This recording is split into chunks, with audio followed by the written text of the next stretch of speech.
जय गुरु जी। जय गुरु जी। जय गुरु जी।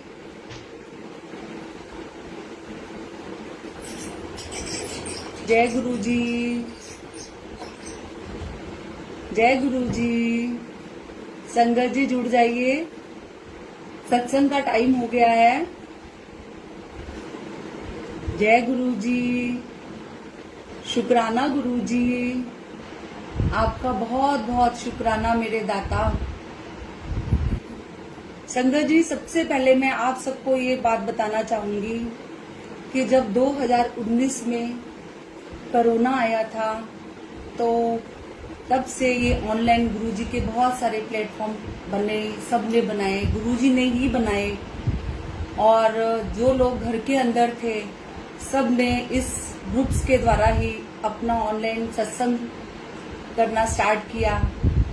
तो गुरुजी की असीम कृपा है, बहुत बड़ी कृपा है कि हम सारी संगत घर बैठे दिन रात गुरुजी का सिमरन करते हैं, गुरुजी की महिमा का गुणगान करते हैं। तो हम बहुत किस्मत वाले हैं कि हमें गुरुजी इस गद्दी पर बैठाते हैं और गुरुजी की महिमा का गुणगान करने के लिए बोलते हैं। हम उस गुरु की महिमा का गुणगान क्या कर सकते हैं, क्योंकि हम तो जीरो हैं, हम शून्य हैं। हमें उस गुरु ने ही तो बनाया है, हम उस मालिक की गुणगान कैसे करेंगे। लेकिन संगत जी, गुणगान का मतलब ये होता है कि जो हमारे विचार हैं हम इस मंच पर आकर गुरुजी की महिमा का उन विचारों द्वारा सबको बताएं कि हमारे गुरुजी क्या हैं। सबसे पहले संगत जी, मैं आप सबको ये बताना चाहूंगी कि गुरु का अर्थ क्या होता है, गुरु क्या होता है हमारी जिंदगी में। संगत जी, सबसे पहले मैं आपको ये बताऊंगी कि मैं उस परिवार से हूँ जहाँ गुरु को कोई मतलब नहीं समझा जाता था।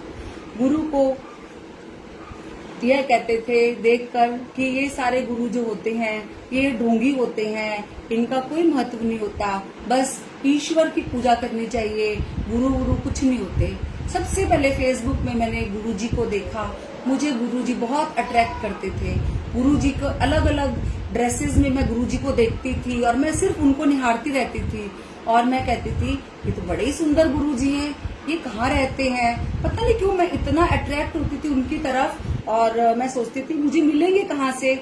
और मैं डर के मारे किसी से पूछती भी नहीं थी क्योंकि मुझे मालूम था कि मेरे परिवार वाले मतलब गुस्सा हो जाएंगे। लेकिन गुरुजी ने मुझे अपने चरणों में स्थान देना था तो उन्होंने मेरी जिंदगी में आना आज से 5 साल पहले शुरू कर दिया। और मुझे फेसबुक जब मैं सुबह खोलती थी तो मुझे गुरुजी इतने सोने सोने गुरुजी मुझे ऐसे नजर आ जाते थे, कभी लाल पोशाक में, कभी नीले, कभी हरे, मतलब इतने सुंदर लगते थे। और मैं देख के बोलती थी इतने सुंदर, इतने स्मार्ट गुरुजी, ऐसे लगते हैं जैसे अंग्रेज हैं। बताओ कितनी सुंदर सुंदर ड्रेसें पहनते हैं। लेकिन हमारे मन के अंदर ईश्वर ने 2 बच्चे दिए हमें, हर किसी के मन में 2 बच्चे होते हैं, पॉजिटिव एंड नेगेटिव। मेरा पॉजिटिव बच्चा कम सोचता था, जो नेगेटिव बच्चा है ना वो उछल के ऊपर आ जाता था और वो कहता था नहीं ये गुरु कोई नहीं है, ये ऐसे ही कोई ढोंगी बाबा होंगे जिन्होंने अच्छी अच्छी ड्रेसें पहनी है, बढ़िया बढ़िया जूती पहनी है, लोगों को रिझाने के लिए ये पैसा वैसा लेते होंगे और ताकि लोग इनके आश्रम में जाए, चढ़ावा चढ़ाए। मुझ निकम्मी को तो ये पता ही नहीं था कि ये ऐसे गुरु हैं जो तो चढ़ावा क्या, वो तो हमें कितना कुछ देंगे, वो हमसे लेंगे क्या। ये सारी बातें संगत जी मुझे बाद में पता चली। चलो जो भी है, मेरी जिंदगी में गुरुजी ने दस्तक दे दी, इतनी सुंदर दस्तक दी, इतनी सुंदर दस्तक दी। मैंने जो उनको नेगेटिव समझा था गुरुजी मुझे माफ करना, मैं बहुत पगली झल्ली कमली, मुझे जितना मर्जी जो बोल लो मैं वो थी। लेकिन आज मुझे उनकी इम्पोर्टेंस, उनके महत्व का पता चला है। गुरुजी का मेरी जिंदगी में एक सफर था जो कि मैं और भी ग्रुपों में बता चुकी हूँ। क्योंकि आज टाइम बहुत कम है, थोड़ा लेट हो गए, 7 बजे आश्रम से मंत्रो जाप शुरू हो जाता है, तो वो कभी जर्नी जो है मेरी गुरुजी के साथ वो मैं बाद में शेयर करूंगी। आज हम सबसे पहले इस बात का जिक्र करेंगे कि गुरु का अर्थ क्या है। कई गुरु का अर्थ समझते हैं कि गुरु हमें अच्छा रास्ता दिखाता है, ठीक, बहुत सही बात है। गुरु हमें कभी भी गलत रास्ते पे जाने नहीं देता। गुरु हमें ईश्वर तक लेके जाता है, ये भी बिल्कुल सच है। लेकिन संगत जी, गुरु जो शब्द है उसके अंदर ही गुरु जी का अर्थ समाया हुआ है। गुरु वर्ड है वो 2 अक्षर से बना हुआ है, गु प्लस रू। गु का मतलब होता है अंधकार और रू का मतलब होता है प्रकाश। अंधकार से प्रकाश की ओर ले जाने वाले को गुरु कहते हैं और हमारे गुरु जी हमें अंधकार से प्रकाश की ओर ले गए। संगत जी, बस ये हमें इतना अच्छा सच्चा दर मिला है ना, मैं कहती हूँ जिसने इस दर को पकड़ लिया, जो इनकी शरण में आ गया, समझो वो ईश्वर की शरण में आ गया। हम बहुत किस्मत वाले हैं, बहुत कर्मों वाले हैं, भाग्यों वाले हैं। हम ऐसे गुरु की शरण में हैं जो हमेशा ये बात कहते हैं, जा कल्याण कित्ता ऐश कर। आपने कभी किसी गुरु के मुंह से ये बातें सुनी है कि वो हर समय बोलते हैं, मुस्कुराते रहते हैं और कहते हैं कल्याण कित्ता, सबको कहते हैं कल्याण कित्ता। वो पूरे जगत का कल्याण करते हैं और कहते हैं ऐश कर। जहाँ ये ऐश वर्ड आया, ऐश का मतलब है हमें हर वो चीज मिले जो हमें सुख प्रदान करेगी। जब वो हमें सुख प्रदान करेगी तो हमारी ऐश ही ऐश है। तो हमारे गुरुजी हमारा कल्याण करते हैं, हमें ऐश कराते हैं, हमारे गुरुजी हमें सब कुछ देते हैं। बस बात है विश्वास की, लेकिन जो विश्वास गुरु तक हमें ले जाए वो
और देखो मेरी माँ ठीक हो गई।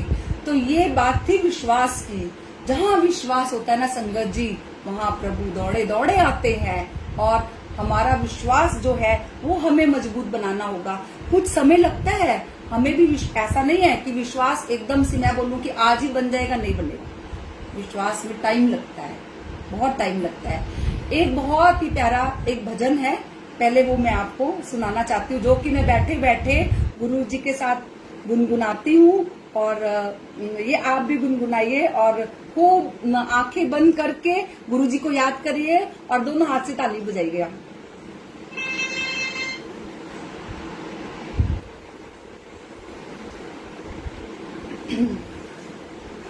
और ये गुरु जी का भजन बस चलने लगा है आपके साथ। बहुत ही प्यारा भजन है और मतलब मन के अंदर हमें हमेशा ये महसूस करना चाहिए, ये गुरु जी हमारे लिए गा रहे हैं। ये जो भजन है ना संगत जी, ये गुरु जी हमारे लिए गाएंगे कि पल पल दिल के पास मैं रहता हूँ। मेरे गुरु जी मुझे हर वक्त यही बात कहते हैं। जब कभी भी मैं घबराती हूँ ना, तो गुरु जी मुझे यही बात कहते हैं, तू घबरा ना, पल पल दिल के पास मैं रहता हूँ।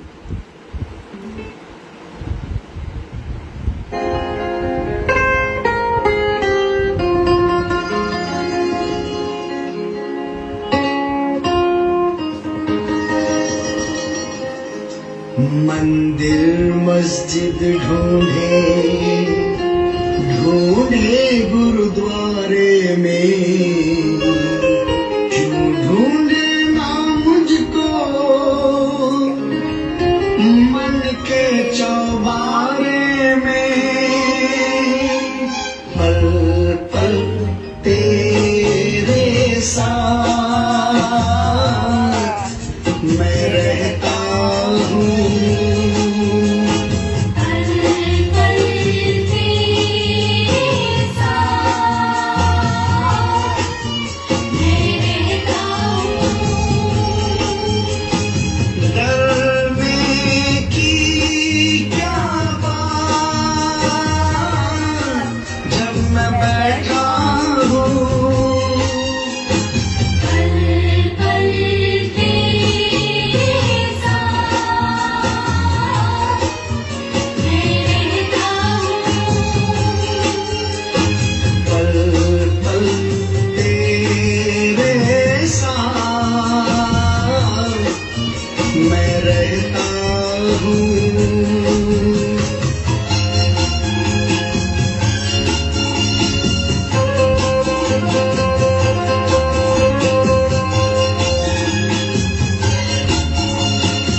के आगे तेरा दिल घबराता है, मैं साथ हूँ तेरे, तू भूल जाता है। जब आँख तेरी भरती दिल मेरा रोता है, मेरे आंसू का कतरा तेरी आँख में होता है। जब दुख में हो बेटा तो बाप भी रोता है। पल पल तेरे साथ मैं रहता हूँ। पल पल तेरे साथ मैं रहता हूँ।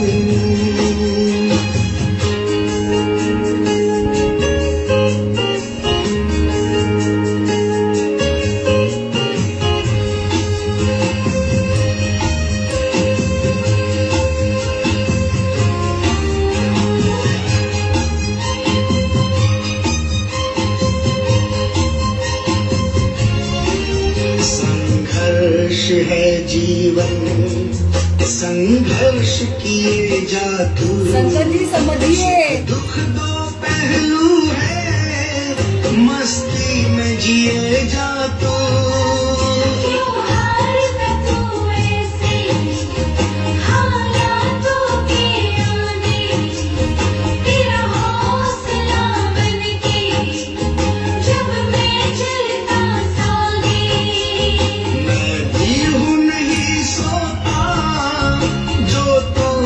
जिया जागे हर पल तेरे साथ मैं रहता हूँ पल पल तेरे साथ मैं रहता हूँ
देंगे तो क्या उनकी गठरी जो है वो जल्दी भर जाएगी।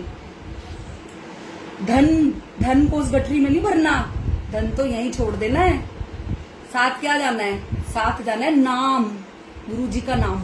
तो हमें गुरु जी का नाम जपना चाहिए, दिन रात अपने उस ईश्वर का नाम जपना चाहिए जो हमें सच में ईश्वर के दर्शन कराएगा और ईश्वर तक लेके जाएगा।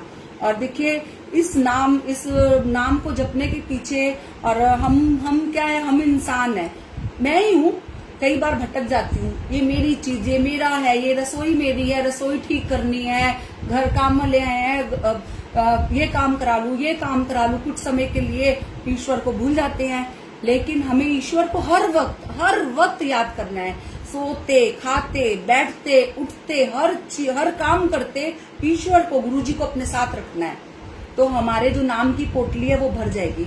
धन की पोटली भरेंगे तो कुछ नहीं होगा। ऐसे ही धन की पोटली के बारे में मैं आपसे एक सच्ची कहानी बताऊंगी। मुझे नाम थोड़ा मैं भूल गई उन संत का। गुरु नानक देव जी के टाइम की ये सच्ची घटना है कि एक बहुत ही अमीर व्यक्ति था। वो क्या करता था, बहुत ही धनी था, और हमेशा जब उसको लाखों करोड़ों रुपए उसके पास इकट्ठे हो जाते थे तो एक झंडा अपनी छत के ऊपर गाड़ देता था। ऐसे उसकी पूरी छत भर गई झंडों से, क्योंकि उसने बहुत जिंदगी में पैसा कमाया। ये मेरे बच्चों के लिए, उसके बच्चों के लिए, उसके बच्चों के लिए पैसा कमाता गया, धन की पोटलियां भरता गया। नाम की पोटली उसने नहीं भरी। एक दिन गुरु गोविंद सिंह जी उनसे बोलते हैं कि ये तुमने जो झंडे जो ऊपर गाड़े हुए हैं ये किस चीज के झंडे हैं। कहता है कि गुरुजी ये झंडे जो मेरे पास प्रॉपर्टी है, धन है, दौलत है, उसके झंडे हैं। तो कहते वाह बहुत अच्छी बात है। तो कहते कि गुरुजी एक सुई निकाल के उसको देते हैं और कहते हैं ये सुई तो अपने पास रख ले। कहते गुरुजी ये मैं सुई को लेके मैं क्या करूंगा। कहते जब तू ऊपर जाएगा ना ये सुई मुझे दे दियो। कहते गुरुजी ये सुई मैं ऊपर कैसे लेके जाऊंगा, मरने के बाद मैं सुई कैसे ऊपर ले जाऊंगा। कहते तो सुई तो लेके नहीं जा सकता, इतना धन किसके लिए इकट्ठा कर रहा है। नाम रूपी धन की माला जपो जो कि हमारे साथ ऊपर जाएगा। संगत जी ऊपर जाना है तो नाम रूपी धन, उसकी माला दिन रात जपे हम लोग। हमने अपनी गठरियां जो है ना वो नाम रूपी धन से भरनी है और हम दान करें।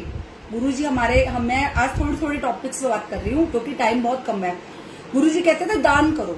दान कैसा करो, स्वार्थ वाला दान नहीं करना। मैं भी आज तक स्वार्थ वाला दान करती थी। आपने देखा है कि कभी हमारे पास हम रोटी बनाते हैं, हम कहते हैं कि ये गाय को रोटी देनी है, पहली रोटी गाय को डालनी है। ठीक है, हम रोटी लेके जा रहे हैं, पीछे बड़े कुत्ते उस रोटी को देखते हैं, भूखे कुत्ते हमारे पीछे आ रहे हैं, लेकिन हमारे दिमाग में क्या चल रहा है, ये रोटी तो गाय को खिलानी है। हम गाय को क्यों खिलाना चाह रहे हैं, क्योंकि गाय के अंदर सहस्त्र देवी देवताओं का वास होता है। हम गाय को खिलाएंगे, गाय हमें बहुत सारी ब्लेसिंग्स करेगी और हमें बहुत कुछ मिलेगा। तो स्वार्थ आगे ना, दान के पीछे स्वार्थ की भावना नहीं रखनी चाहिए। निस्वार्थ दान करे और दसवंत निकाले अपनी कमाई का। हर कोई निकाले, जिसके पास जितना ईमानदारी का पैसा है उसका दसवंत निकाले। किसी के साथ हमें दगा नहीं करनी चाहिए, क्योंकि हम नहीं देख रहे, ईश्वर देख रहा है। हमारे पल पल का हिसाब ऊपर वाला ले रहा है। और गुरु जी के बच्चे हैं हम, हमें हमेशा अच्छे विचारों को, अच्छी चीजों को हमें एक्सेप्ट करना है। हमें गुरु जी के बच्चे बनना है। और गुरु जी के जो बच्चे होते हैं, वह गुरु जी कहते थे ना, मुट्ठी भर मेरी संगत होगी, मुट्ठी भर। हमें मुट्ठी भर संगत बनने की कोशिश करनी है, मुट्ठी भर संगत, निस्वार्थ भावना। रीना यादव आंटी के अंदर देखी, कुसुम यादव आंटी के अंदर देखी, बुलबुल आंटी के अंदर देखी मैंने। ऐसी निस्वार्थ भावना हमें शिक्षा लेनी चाहिए। हमें इन आंटियों से, जितनी भी आंटियां सत्संग में आती हैं, इनसे शिक्षा लेनी चाहिए कि देखो इनके दिन भी गुरुजी से शुरू होता है और रात भी गुरुजी से। काम भी करते हैं, सत्संग भी करते हैं, सब कुछ करते हैं, लेकिन गुरुजी की महिमा का बखान नहीं भूलते। वो टाइम के बिल्कुल उनका टाइम पे हर चीज होती है। इसलिए संगत जी हमें हर संगत के अंदर गुरु वसदा है। हमें अपने हर संगत से कुछ ना कुछ सीखना है, और अगर हम सीख गए तो हमें कुछ भी सुनने की जरूरत नहीं है। हमें सुखमनी का पाठ पढ़ना चाहिए और सुखमनी का पाठ जो है अगर हम अमृत वेला करें तो बहुत ही अच्छा है। अगर अमृत वेला नहीं कर सकते तो सुखमनी का पाठ हमेशा करें। इस सुखमनी के पाठ के ऊपर भी 7 बज गए ना संगत जी, अब मैं जल्दी खत्म करूंगी। सुखमनी के पाठ के ऊपर भी मैं आपको एक बात बताऊंगी। पहले भी मैं इंटरेस्टेड होकर सुखमनी का पाठ नहीं पढ़ती थी क्योंकि मुझे मतलब समझ नहीं आता था। मुझे ऊ और ई की मात्रा समझ नहीं आती थी और मैं कहती थी हायरा मेरे से गलती हो जाएगी, मैं सुखमनी का पाठ नहीं पढ़ूंगी। लेकिन आज ही रिंकू वीर जी का मैंने एक सत्संग सुना, उन्होंने कहा सुखमनी का पाठ अगर हम कोई बीमार है 5 बार दिन में, मतलब एक दिन में 5 बार और 40 दिन तक करेंगे, उसमें भी जान डाल देता है। इसके लिए भी एक कहानी है जो कि वो मैं आपको बाद में बताऊंगी, क्योंकि मुझे बहुत गुरुजी ने एक नशा, एक खुमारी चढ़ाई हुई है कि जब तक मैं अपने मुंह से एक भजन गुरुजी के लिए ना गा दूं ना, ये मेरी भूख है, ये मेरी आत्मा की भूख है भजन। तो मुझे एक भजन गाना है और उसके बाद गुरु मंत्र, आश्रम से गुरु मंत्र का टाइम हो जाएगा तो उसको हम लोग फॉलो करेंगे।